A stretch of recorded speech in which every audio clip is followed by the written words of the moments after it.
चटपटागंज नाम का एक सुनहरा गांव था। वहाँ राम खिलावन अपने खानदान के साथ खुशी खुशी रहा करता था। चटपटागंज गांव के ज्यादातर लोग दूध और कपड़ों का कारोबार किया करते थे। सब कुछ धीरे धीरे हो रहा है। आमदनी पहले से आधी गिर चुकी है। तुम हमसे चालाकी ना करो। कस्बे वालों को भले ही बेवकूफ बना लो, पर मैं अच्छे से जानता हूँ तुमने खूब पैसे बटोर रखे हैं। मुझे ताजुब इस बात से हो रहा है कि तुम इतने यकीन से कैसे कह रहे हो। राम खिलावन बेटा, तुम आ गए। वो दरअसल कुछ पैसे चाहिए थे। मैं पास के ही रिश्तेदारी में न्योता निभाने जा रहा हूँ। वो क्या है ना कि उनके यहाँ लड़की की शादी है, तो कुछ ना कुछ तो हमें देना ही होगा। जी पापा, ये भी कोई कहने की बात है। ये लीजिए, ये कुछ पैसे हैं, आप न्योता करके आइए। राम खिलावन के पापा बहुत खुश थे और वहाँ से रिश्तेदारों के पास चले गए। दूसरी ओर राम खिलाव की बीवी रूपा देवी उनसे चिढ़ गई। जब भी पापा को पैसे देने होते हैं तो तुम हमेशा श्रवण कुमार बन जाते हो। तुम मायके अभी कुछ ही दिन तो पहले गई थी, और न्योता अटारी करना अच्छी बात होती है। क्या फायदा ऐसी इज्जत का जब घर और अनाज का कोई ठिकाना ही नहीं है। रूपा देवी की कड़वी बातें सुनकर राम खिलावन वहाँ से चला जाता है और जाकर अपने दोस्तों के पास ही के रेलवे स्थानक में उनसे मिलता है। कलुआ और राम खिलावन उसी जगह पर कोयला चुराकर बेचने का काम सालों पहले किया करते थे। आओ राम खिलन आओ, मैं तुम्हारे ही राह देख रहा था। कलुआ, मैं आज तुम्हारे साथ कोयला चुराने के लिए नहीं आ सकूंगा। अरे कोयला चुराने के लिए मालगाड़ी भी तो आनी चाहिए। पिछले 2 साल से कहाँ आई है। यह रेलवे स्टेशन भी अब कबाड़ हो चुका है। अस्पताल और सारी सुविधाएं कोसों दूर है यहाँ से। दूध का धंधा भी ठीक से नहीं चल रहा, ना खेतों से अच्छी फसल आ रही है। पता नहीं कौन से बुरे कर्म हमारे सर पर बोझ बनकर पड़ चुके हैं। लगता है आज रूपा भाभी ने आज फिर से तुम्हें जला हुआ चावल खिला दिया। नहीं कलुआ भाई, मुझे खुद पर ही संदेह होने लगा है। मैं ये सब क्या कर रहा हूँ? ना परिवार खुश है ना मैं। कलुआ और राम खिलावन वहाँ बातें कर ही रहे थे कि वहाँ पर उस गांव का सरपंच एक अच्छी सी बाइक पर बैठकर उनके पास आ गया और उन्हें देखकर उनसे कहने लगा, तो दोनों चंगू मंगू यहाँ पर हैं। ये देख रहे हो, एक विलायती गाड़ी है और उस खुशी में आज एक दावत है। तुम आ जाना वहाँ पर। जरूर सरपंच साहब, हम सांझ होते ही वहाँ पर आ जाएंगे और आकर सारी तैयारी कर देंगे। तब कलुआ अपने खुराफाती दिमाग में कुछ सोचकर राम खिलावन से कहता है, आज शाम को बड़ा उत्पात होने वाला है। तुम देखना, सबके होश उड़ जाएंगे। मैं कुछ समझा नहीं, तुम ऐसा क्या करने वाले हो? चलो दावत में मिलते हैं। राम खिलावन अपने खानदान को लेकर सरपंच के दावत में चला जाता है। इनके घर बिजली भी है। हमारे पूरे गांव में बिजली पिछले साल से नहीं आई है।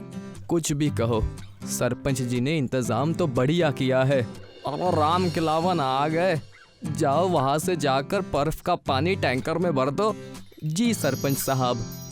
सरपंच के यहाँ जाते ही सब अपना अपना काम करने लगते हैं। उतने में वहाँ पर सरपंच की जोर से चिल्लाने की आवाज आती है, हाय राम, मेरी गाड़ी चोरी हो गई, मेरी गाड़ी चोरी हो गई, अरे मेरी गाड़ी चोरी हो गई। कैसे सरपंच हो? तुम्हारे सामने से कोई गाड़ी चुरा कर लेके चला गया। सबकी नजरों के सामने से गाड़ी चोरी हो गई। हाय राम।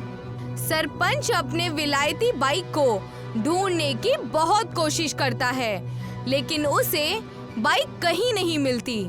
राम खिलावन सारी बातें समझ जाता है और कलवा को गांव में ढूंढने लगता है।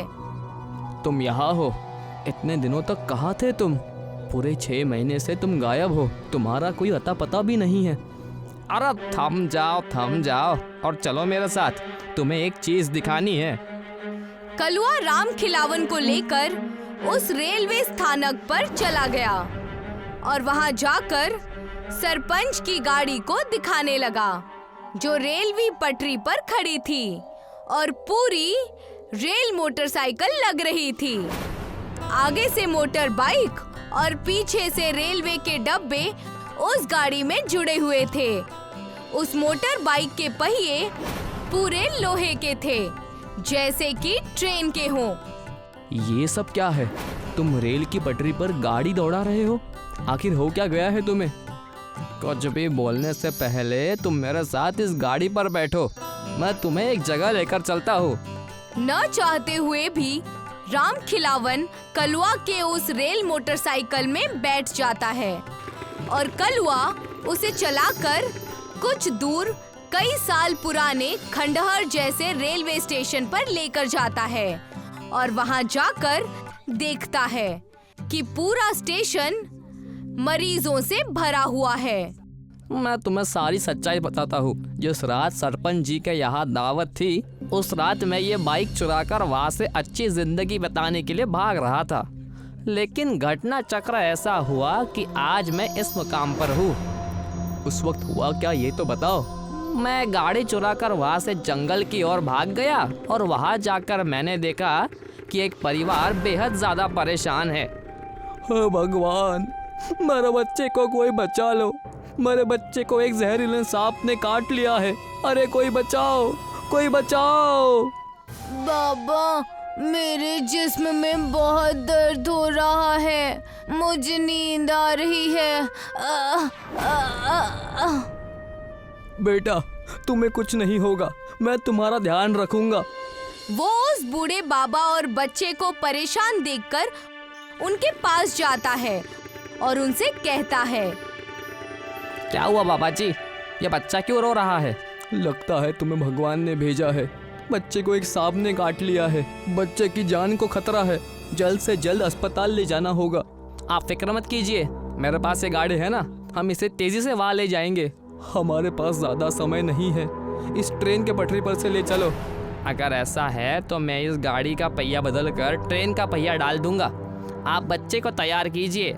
कलवा उस रेलवे स्थानक पर जाता है और एक बंद पड़े मालगाड़ी से ट्रेन के पहिए निकालकर उस सरपंच के मोटरसाइकिल में लगा देता है और पीछे ट्रेन का टूटा हुआ डब्बा जोड़ देता है।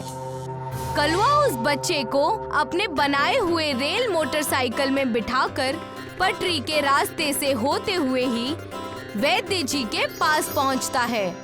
बाबा, मुझे बहुत दर्द हो रहा है। नहीं बेटा, तुम्हें कुछ नहीं होगा। कलवा उस बच्चे को वैद्य जी के पास सही वक्त पर पहुंचा देता है और वैद्य जी उसका इलाज करते हैं, जिससे कि वो बच्चा एकदम तंदुरुस्त हो जाता है। धन्यवाद बेटा, तुम ऊपर वाले के भेजे हुए चिराग हो। इस जंगल में ऐसे ही कई सारे परिवार हैं जो हर साल किसी न किसी बीमारी का शिकार हो जाते हैं। तुम ही हो जो उन्हें इन सब चीजों से बचा सकते हो। और फिर क्या, तब से लेकर अब तक मैं बस यही काम कर रहा हूँ। हर जरूरतमंद को मैं इस गाड़ी के मदद की वजह से वैद्य जी के पास ले जाया करता हूँ। इस चीज की हमारे पिछड़े हुए गांव को बेहद जरूरत है। मुझे तुम पर गर्व है कलवा, तुम बड़ा ही नेकी का काम कर रहे हो। कलवा और राम खिलावन बात कर ही रहे थे कि उनके पास वैद्य जी घबराते हुए आए और कहने लगे, कलवा बेटा, तुम्हारे गांव के सरपंच के पिताजी की तबीयत बेहद खराब है, उन्हें हमारे स्टेशन के अस्पताल में लाना ही होगा, वरना उनकी जान को खतरा है। राम खिलावन कलवा के साथ उस रेल मोटरसाइकिल में बैठकर दोबारा गांव जाता है और सरपंच जी के पापा को जख्मी हालत में वैद्य जी के पास क्लिनिक में लेकर आता है। तुम्हारी इतनी हिम्मत, तुमने मेरी गाड़ी चुराई। अरे देखो, मैं ये काम लोगों की भलाई के लिए कर रहा हूँ। ट्रेन की पटरी पर अब ट्रेन का आना बंद हो गया है, इसी वजह से मैं लोगों का ख्याल रखता हूँ। सरपंच जी कुछ कहते उससे पहले सरपंच जी के पापा ने सरपंच जी से कहा, तुम पागल हो, ये दोनों नेक काम कर रहे हैं। अगर ये गाड़ी ना होती तो आज मेरी जान मुसीबत में होती। इनकी नेकी के काम को हमें सराहना चाहिए। शुक्रिया काका, ये तो मेरा फर्ज था। राम खिलावन का खानदान अब बहुत खुश हो गया और सभी एकजुट होकर अच्छे से अपनी जिंदगी बिताने लगे।